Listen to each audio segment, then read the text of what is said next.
Previously on Merc Vapor Still no Adventures. love with getting it to release. So I'm going to have to probably work at this. And hopefully next time I have these little boogers out.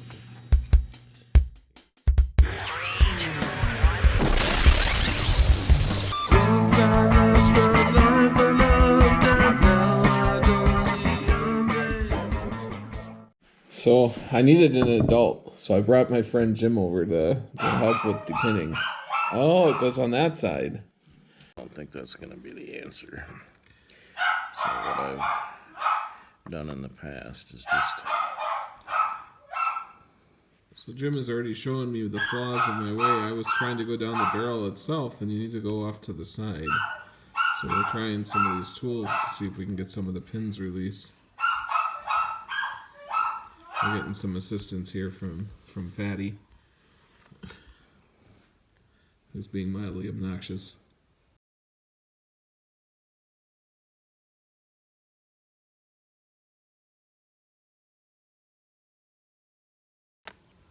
So holy cow, ladies and gentlemen, old dogs can be taught new tricks. What we did is we went in from the bottom and instead of from the front, and I'm going along the side wall. I'm glad I have my friend Jim here. He knows what he's doing. And if I'm lucky, I can get this thing to release. The last one came out pretty easily, of course, because I wasn't being filmed. So, we kid you not, the second Jim hit stop, it released. We're going to try this one more time. And Jim had a really good suggestion to remove the key from the bundle. What I think I learned from that is if it's not coming out immediately, and here we go, boom, released. Try pushing it forward a little bit and then attack it again. That seemed to help on this last one. Okay, we got extensions on one side.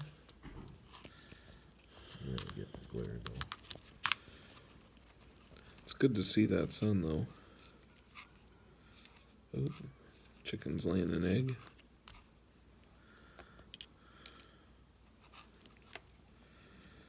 So our thought was we can throw the extensions into this collar to keep the orientation. Alright, now that we've done that, I've got some pieces with shrink tube that we can start putting together.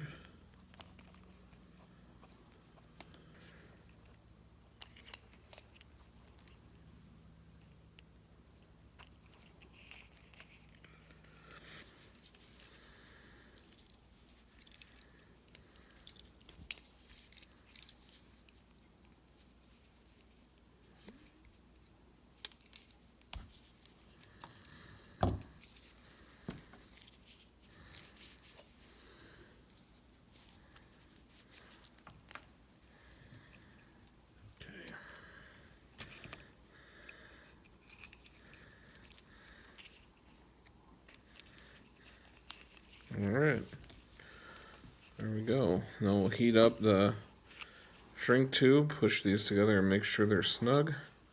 That should seal that up. Slide this down, give us access to the wires. We're off to the races.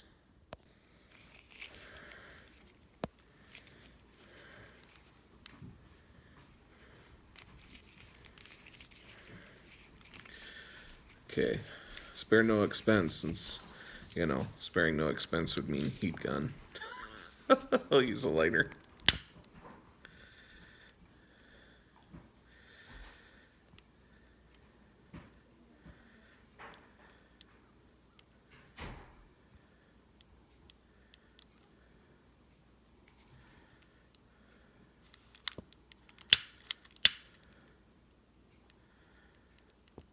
Might have to get a different lighter. Okay.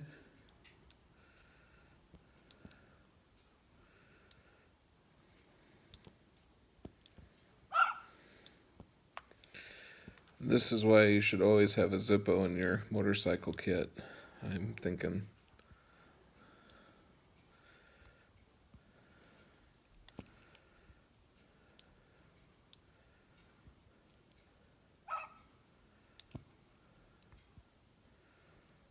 It's looking pretty good, actually.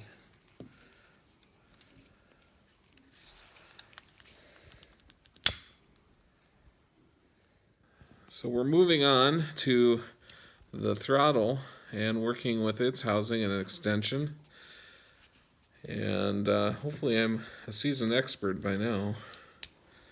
Well, he knows there's a video blogger I watch called Her Two Wheels, and she's got a cat named Midgie, so he's showing off. Mm-hmm.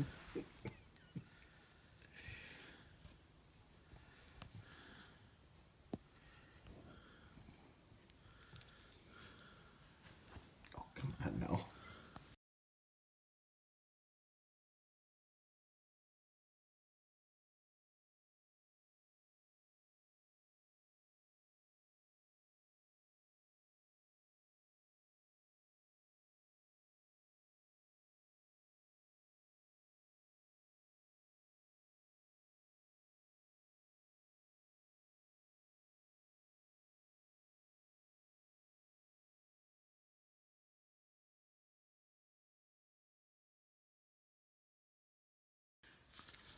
Alright.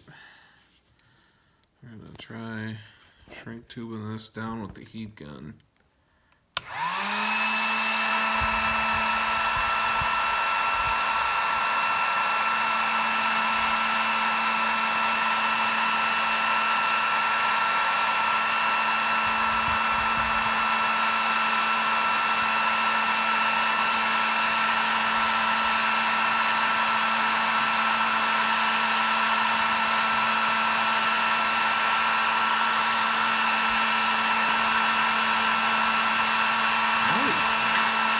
I guess that part's done. Yeah. With some help from my friend Jim, we have controls again.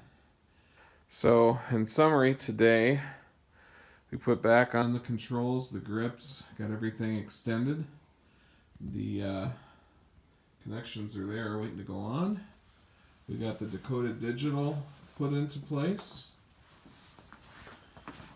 I've got to stop actually at Harley, see if I can get another one of these brake lines, because that's still needing to be extended.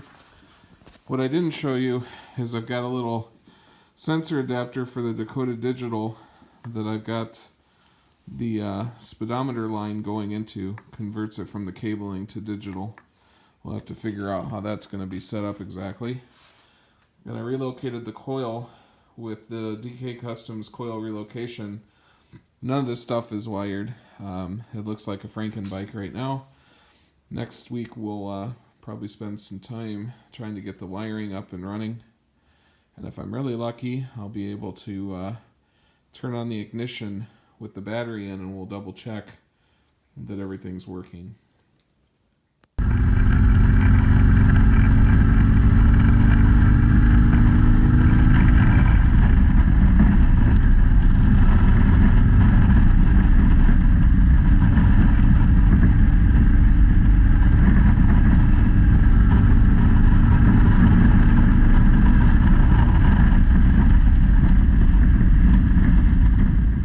I suppose now is as good of a time as any to show this challenge coin that was given to me by a friend of mine.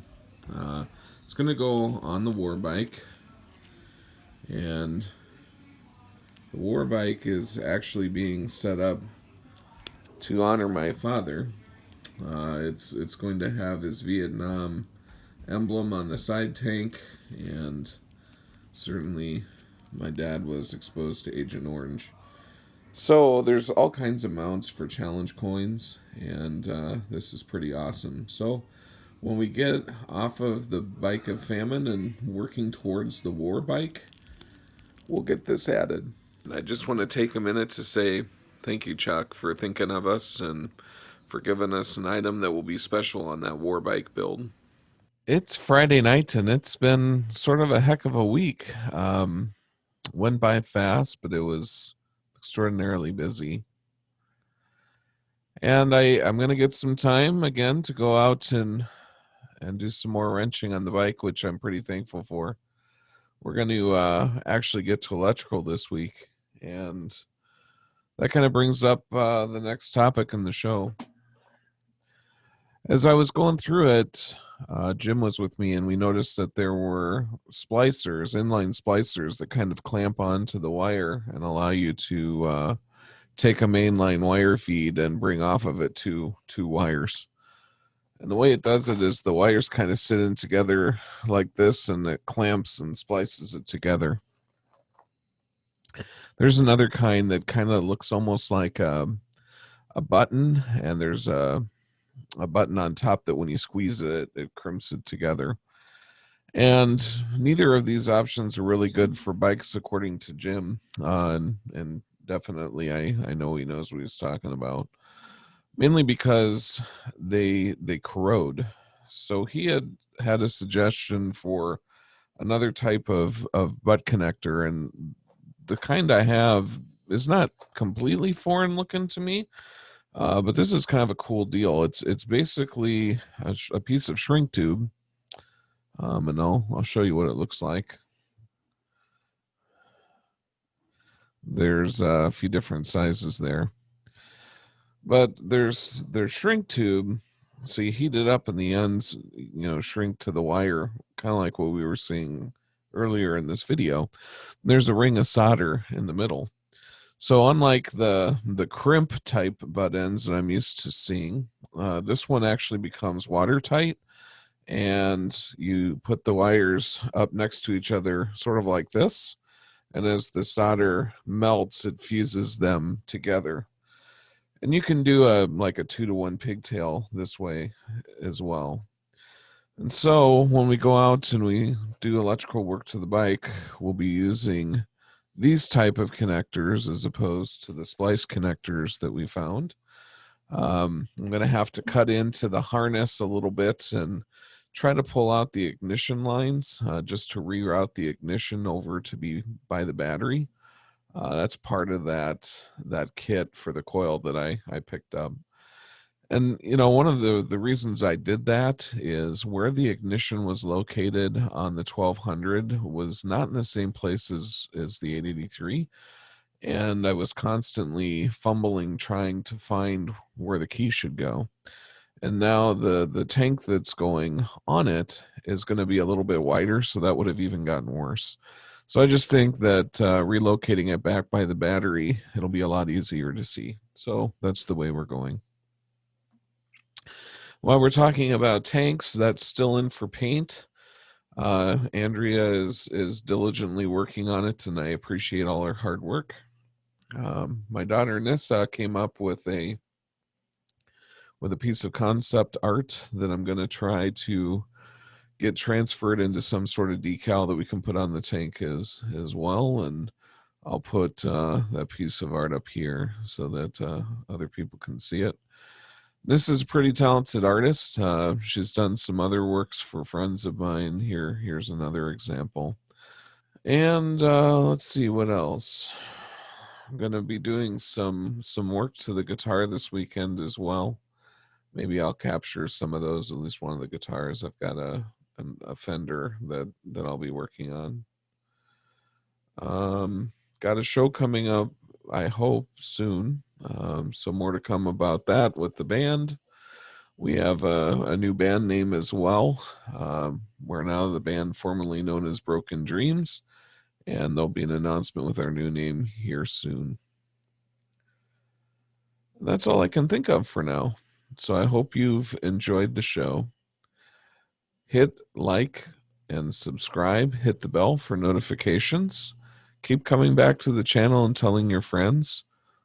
I don't have any strong desire to have multi-thousand viewers, but it's nice to have an audience and someone to share this with.